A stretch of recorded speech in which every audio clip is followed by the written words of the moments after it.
Assalamu alaikum, evening to all. I am an alim. I have done alamiyat from Darul Uloom Nadutul Ulama Lucknow.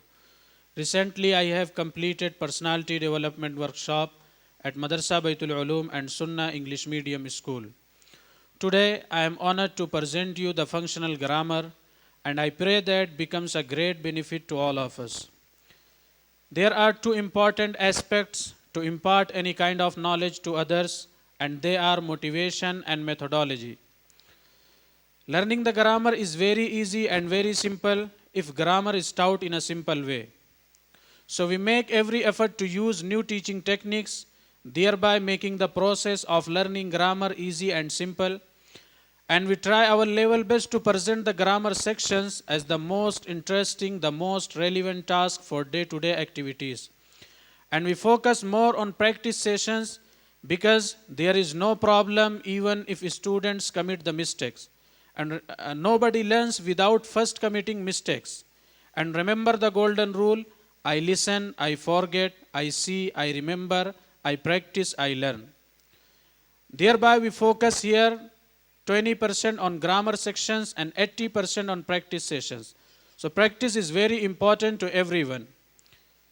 So, and then teaching interactively, teaching with heart, responding immediately to the points. Just after few lessons, students will be able to see the benefits of learning grammar. So I will explain a brief introduction of the functional grammar, which is very beneficial for us. So let's start.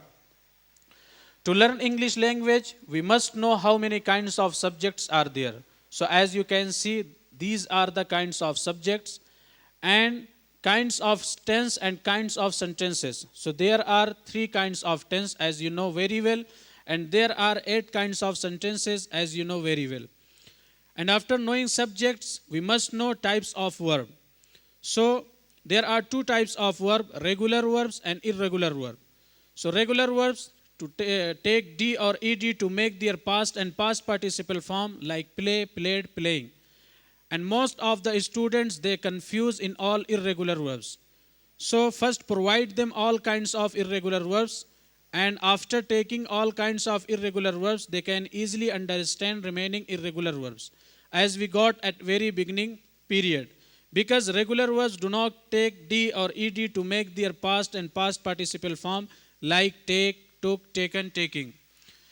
These are the sentences without giving any grammar or particular formula, like subject, helping verb, verb, object. If we mention the grammar at very beginning period, so it will become complicated for the students. So this is very easiest way to teach them, means without giving grammar or particular formula.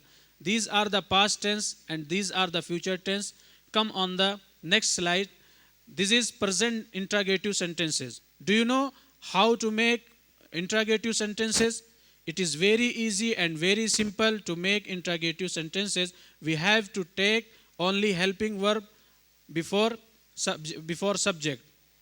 These are the present simple tenses with sequence.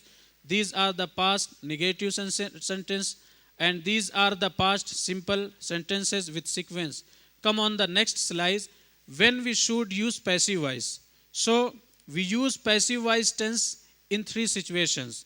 As you can see, number 1, when we want to hide subject, and number 2, or we don't know about subject, and number 3, passive voice is often used in journalism.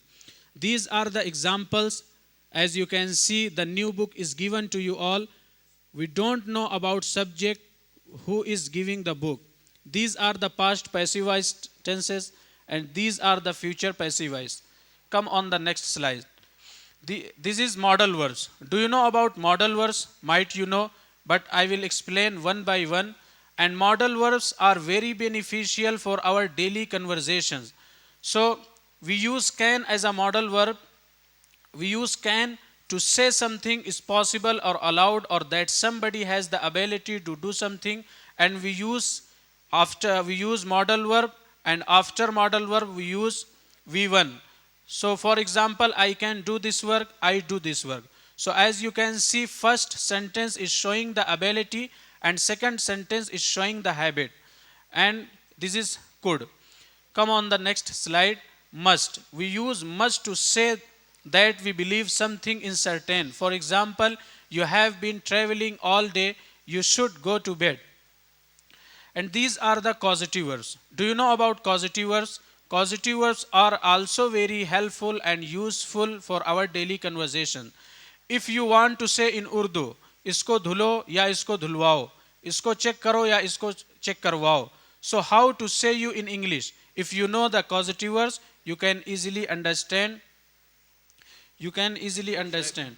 So due to short time, I have to conclude. Thank you so much. And